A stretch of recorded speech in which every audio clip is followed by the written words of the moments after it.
Après que mon petit ami ait couché avec son amour d'enfance, j'ai repris ma vie en main et je me suis mariée avec mon ancien crush du lycée. Tout le monde pensait que je faisais juste une scène, que je montais un spectacle.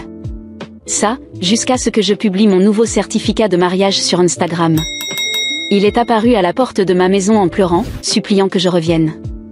Tu n'en as pas assez de ce drame, Laura? Thomas, mon petit ami, ou plutôt mon ex, s'est laissé tomber sur le canapé, le visage plein d'impatience. Je l'ai regardé et laissé un sourire froid se dessiner sur mes lèvres. Je l'avais surpris en flagrant délit, dansant intimement avec son amour d'enfance dans un bar, et malgré cela, il avait eu le culot de m'accuser d'exagérer. D'accord, ai-je pensé, s'il voulait du drame, je lui donnerais un véritable spectacle. Ce n'était rien d'autre qu'un coureur de jupons, et j'en avais assez. Je t'ai déjà dit que Paula et moi sommes juste amis. Tu m'as déjà humilié devant mes amis, que veux-tu de plus? Dit-il, agacé. Ce que tu veux, répondis-je sans intérêt. Son téléphone a vibré, interrompant sa liste interminable de plaintes et d'accusations. Je l'ai vu se lever et se diriger vers la salle de bain. Je l'ai suivi en silence, et comme je le soupçonnais, j'ai entendu la voix mielleuse de Paula à travers la porte. « Thomas ne te pose pas de problème, n'est-ce pas ?» demanda-t-elle d'une voix douce. « Bien sûr que non, répondit-il avec une patience et une tendresse qu'il n'avait jamais eue avec moi. J'ai entendu les rires idiots de Paula pendant que je commençais à faire mes bagages. Quelle horreur! Un parfait couple d'hypocrites. Comme si un jour je voulais revenir avec lui. J'ai envoyé un message de rupture à Thomas et je l'ai bloqué. La conversation dans la salle de bain s'est interrompue quelques secondes, puis a repris comme si de rien n'était. Quel arrogant! Il agissait toujours comme s'il avait tout sous contrôle avec moi. Je ne pouvais pas complètement le blâmer. J'étais éperdument amoureuse de lui depuis la première année, me mettant volontairement dans le rôle de paillasson, lavant ses vêtements de sport, lui achetant des boissons et des cadeaux, comme si je versais de l'eau dans l'océan. Même à cet instant, en lui suggérant que nous nous séparions, il paraissait complètement indifférent. Les rires continuaient dans la salle de bain pendant que je quittais l'appartement en silence, traînant ma valise. J'échappais enfin à cette prison. Dès que je suis montée dans la voiture, mon téléphone a explosé de notifications du groupe d'amis. Laura, tu t'échappes encore? Combien de fois ça fait déjà? Si tu veux un conseil, aie un peu de dignité. Si tu pars, ne reviens pas ramper vers Thomas. Épargne-nous une autre scène dramatique, écrivait-il en riant, comme si un jour il était possible que j'oublie Thomas. L'écho de leur moquerie m'a frappé comme une gifle. J'ai regardé l'écran froidement et j'ai rapidement écrit ma réponse. Comme vous voulez. Entre Thomas et moi, c'est fini pour toujours. Adieu. Je suis sortie du groupe immédiatement. Ses amis avaient créé ce chat uniquement pour se moquer de moi, bien qu'ils aient un autre groupe pour les discussions sérieuses. En sachant cela, je m'étais quand même jointe pathétiquement au groupe juste pour lire les messages sporadiques de Thomas. Puis ils ont ajouté Paula, et les messages de Thomas sont devenus plus fréquents. La jalousie m'a consumée, désespérément à la recherche d'un signe qu'il pourrait m'aimer. Mais il n'y avait rien. Juste des flirts avec Paula, sans la moindre considération pour mes sentiments. Ma meilleure amie me disait que j'étais obsédée, empoisonnée par mes propres sentiments pour Thomas. Maintenant je vois à quel point j'étais ridicule. Thomas ne m'a jamais aimée. Il n'a jamais été gentil ni attentionné avec moi. Il ne m'appelait que lorsqu'il avait besoin de quelque chose. Quand il n'avait besoin de rien, il ne se donnait même pas la peine de dire mon nom. Qu'est-ce que je voyais chez quelqu'un comme lui? J'admirais simplement sa capacité à manger, déféquer et causer des problèmes. J'avais un petit appartement en périphérie de la ville, laissé par mes parents. Cela faisait des années que je n'y avais pas vécu, mais maintenant c'était mon seul refuge. J'ai passé 3 heures à nettoyer chaque recoin jusqu'à l'épuisement. Après une douche, j'ai vu un appel manqué sur mon téléphone. Mon cœur s'est emballé. Était-ce Thomas? Mais en déverrouillant l'écran, j'ai vu que c'était Valéria, ma meilleure amie. Je n'ai pas pu m'empêcher de rire amèrement. Les vieilles habitudes sont difficiles à briser. J'avais encore l'espoir idiote qu'il m'appellerait, alors qu'il devait sûrement s'amuser avec Paula. J'étais sur le point de rappeler Valéria quand le téléphone a de nouveau sonné. Encore une dispute avec Thomas? demanda-t-elle sans détour. Pourquoi t'embêter? Tu finiras par revenir en pleurant. Ces paroles m'ont transpercé comme une lame. En regardant par la fenêtre, j'ai senti l'air frais et j'ai murmuré. Cette fois, c'est définitif. Nous ne reviendrons pas ensemble.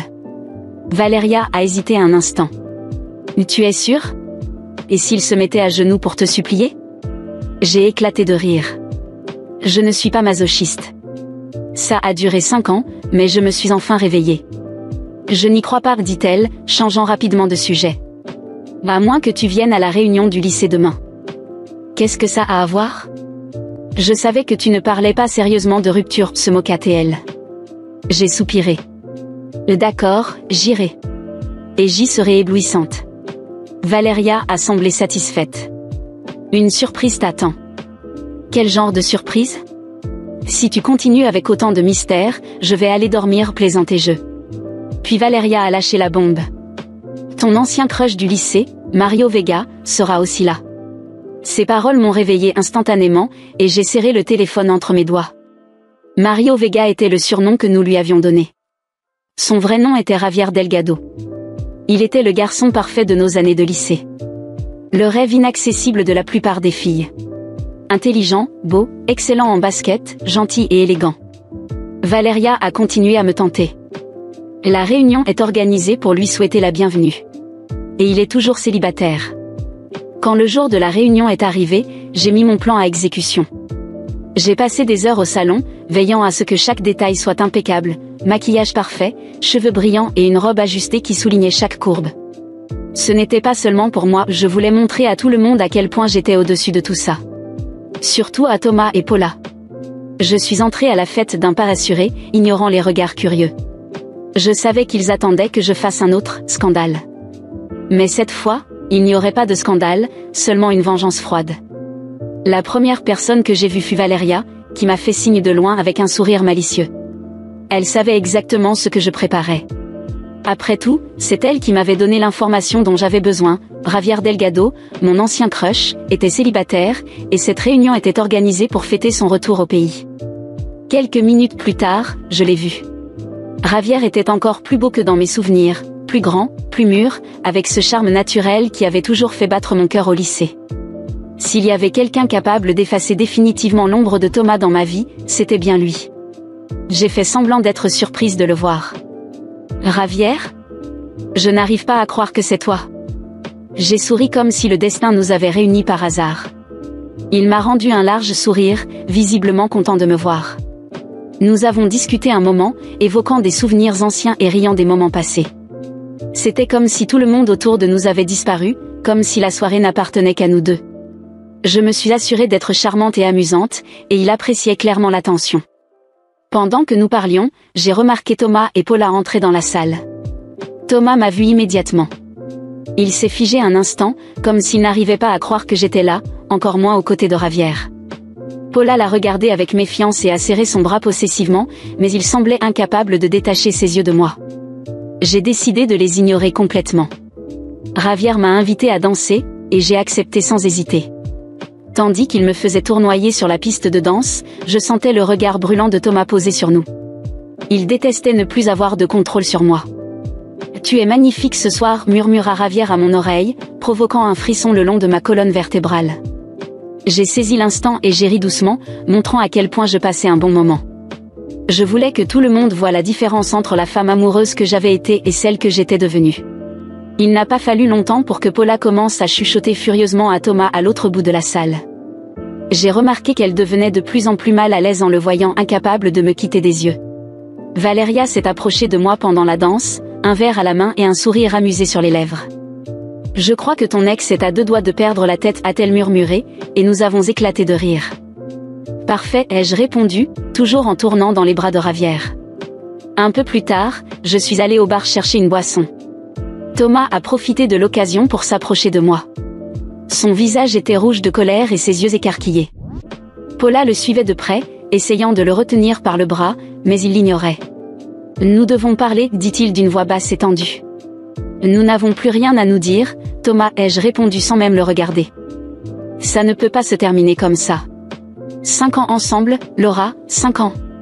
Tu ne peux pas simplement tout jeter. » J'ai ri, un rire froid qui l'a fait reculer. Paula, à côté de lui, semblait sur le point d'exploser de jalousie. Je l'ai déjà fait. Et devine quoi? Ça a été facile, ai-je répliqué en le regardant droit dans les yeux. Il a essayé de toucher mon bras, mais je me suis écartée. Laura, Tu ne peux pas me quitter à cause de, a-t-il commencé, mais je l'ai interrompu. À cause de toi et Paula? Oh, chérie, ce n'est pas pour elle. C'est pour moi. À ce moment-là, Javier est apparu à mes côtés et a posé doucement sa main sur ma taille. Thomas était visiblement mal à l'aise, comme si la présence de Javier lui rappelait cruellement à quel point il m'avait perdu. Paula a essayé de tirer Thomas en arrière, cette fois sans cacher son irritation. Allez, Thomas, arrête avec ça. Elle est déjà passée à autre chose, dit-elle, exaspérée. Et toi aussi, tu devrais passer à autre chose, ai-je ajouté avec un sourire cynique. Il est resté là, figé, regardant alternativement Javier et moi, incapable de savoir quoi faire. Finalement, il a abandonné et s'est éloigné, tiré par Paula, qui semblait avoir perdu patience. Dès qu'ils ont disparu dans la foule, je me suis tournée vers Javier et lui ai souri. Désolé pour ça. Ex-compliqué, plaisantai-je. Il a ri et m'a attiré un peu plus près de lui. Pas de problème. Je suis bien plus intéressée par le présent que par le passé. J'ai passé le reste de la soirée aux côtés de Javier, savourant chaque minute comme une douce revanche silencieuse. Quand la fête s'est terminée, il m'a raccompagnée jusqu'à ma voiture et nous avons échangé nos numéros. Peut-être que rien n'arriverait entre nous, mais le simple fait d'avoir montré à Thomas qu'il n'avait plus aucun pouvoir sur moi était déjà une victoire. Dans les jours qui ont suivi, j'ai appris que Thomas et Paula avaient eu une énorme dispute après la réunion. Il avait tenté de justifier son comportement, affirmant qu'il était perdu, mais Paula ne voulait rien entendre. L'ironie était délicieuse, elle avait détruit ma relation pour être avec lui, et maintenant, elle goûtait à son propre poison. Valeria m'a dit que Thomas avait essayé de me contacter plusieurs fois, mais je l'ai bloqué sur toutes les plateformes sociales. Il n'y avait rien qu'il puisse dire ou faire pour revenir dans ma vie. J'avais déjà perdu trop de temps avec lui, et maintenant, c'était à mon tour de vivre pour moi-même. Je me suis concentrée sur ma carrière, et petit à petit, j'ai retrouvé le bonheur. Recevoir un message de Javier, quelques semaines plus tard, m'invitant à sortir, a été la cerise sur le gâteau. J'ai accepté sans hésiter. Pendant que Thomas observait de loin, seul et plein de regrets, je me sentais enfin libre. Dans les jours qui ont suivi la réunion, j'ai pensé que mon histoire avec Javier ne serait qu'une aventure passagère, une façon de me distraire et de tourner la dernière page de mon histoire avec Thomas. Il était attirant, amusant, surtout, il me faisait me sentir désirée. Rien d'autre qu'un caprice momentané, ou du moins c'est ce que je croyais à l'époque. Mais les jours se sont transformés en semaines, les semaines en mois, et, avant même que je ne m'en rende compte, Javier et moi étions en train de construire quelque chose de plus profond. Nous avons commencé à nous voir de plus en plus souvent. Au début, c'était des dîners informels ou des sorties spontanées, mais rapidement, nos moments ensemble sont devenus essentiels. Sans que je m'en aperçoive, il n'était plus juste un refuge du passé. Javier était attentionné, prévenant et présent dans chaque petit détail de ma vie. Pour la première fois depuis des années, j'ai ressenti ce que c'était d'être avec quelqu'un qui me valorisait sans effort, sans manipulation ni jeux émotionnels. Un jour, il m'a invité à venir vivre avec lui. Ce n'était pas un pas calculé ni prémédité, cela semblait juste la chose la plus naturelle à faire. Nos vies s'étaient emboîtées d'une manière inattendue. Nous partagions une routine tranquille mais heureuse, nous préparions le petit déjeuner ensemble le week-end, nous faisions des promenades en plein air, et le dimanche, nous restions à la maison à regarder des séries tard dans la nuit. Il n'y avait ni drame, ni insécurité, ni peur d'être remplacé. Avec lui, tout était différent. C'était la paix. Avec le temps, Javier n'est pas seulement devenu mon partenaire, mais aussi mon compagnon de vie. Nous avons ouvert une petite entreprise ensemble, un projet que j'avais toujours voulu réaliser, mais que je n'avais jamais osé entreprendre auparavant par peur de ne pas recevoir le soutien nécessaire. Avec Javier, tout était différent, je me sentais en sécurité, capable, comme si rien ne pouvait nous arrêter tant que nous étions ensemble. Chaque jour à ses côtés était une petite victoire sur tout ce que j'avais enduré avec Thomas. Finalement, j'ai appris que Thomas et Paula n'avaient jamais vraiment fonctionné. Comme je l'avais imaginé dès le début, la passion qu'ils avaient ressentie en tant qu'amants n'avait pas suffi à maintenir une relation réelle. Être partenaire, ce n'est pas seulement de l'attirance physique ou des moments volés dans le mensonge. C'est du soutien, de la patience et de la confiance. Des choses que Thomas n'a jamais été capable d'offrir à qui que ce soit. J'ai découvert que leur relation s'était terminée au bout de quelques mois. Paula s'attendait à ce que l'adrénaline d'être l'autre dure éternellement, mais, une fois cette excitation dissipée, il ne restait plus qu'un homme immature et perdu, incapable d'être un véritable compagnon. En fin de compte, c'est lui qui a perdu. Il aurait pu avoir quelqu'un qui lui avait été fidèle pendant 5 ans, mais il avait choisi le chemin facile et superficiel. Pendant ce temps, Javier et moi avons construit une vie pleine d'amour et de complicité. Nous avons acheté une maison ensemble, adopté un chien, et le bonheur que j'ai trouvé avec lui était quelque chose que je n'aurais jamais cru possible. Chaque fois que je repensais à mon passé, je ressentais de la gratitude d'avoir laissé Thomas derrière moi. C'était comme si toutes les épreuves que j'avais traversées m'avaient conduite jusqu'à Javier, comme si, enfin, la vie me récompensait pour tout le temps perdu. De temps en temps, je croisais des connaissances dans la rue, des personnes qui étaient encore en contact avec Thomas. Elles me racontaient qu'il était toujours seul, incapable de trouver quelqu'un qui accepte ses jeux pendant longtemps. Quand il essayait de reconquérir Paula, elle ne prenait même pas la peine de lui répondre. Cela ne m'atteignait plus. Je ne ressentais plus de rancune, seulement de la pitié. Il était évident qu'il ne changerait jamais. Un jour, alors que nous étions dans le jardin de notre maison, Javier m'a regardé dans les yeux et a demandé : « L'as-tu jamais imaginé que nous en arriverions là ? » Je lui ai souri. La vérité, c'est que non. J'avais cru qu'il ne serait qu'une aventure, mais nous voilà, plus heureux que je ne l'aurais jamais imaginé.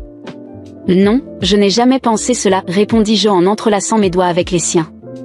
Mais je ne changerai rien.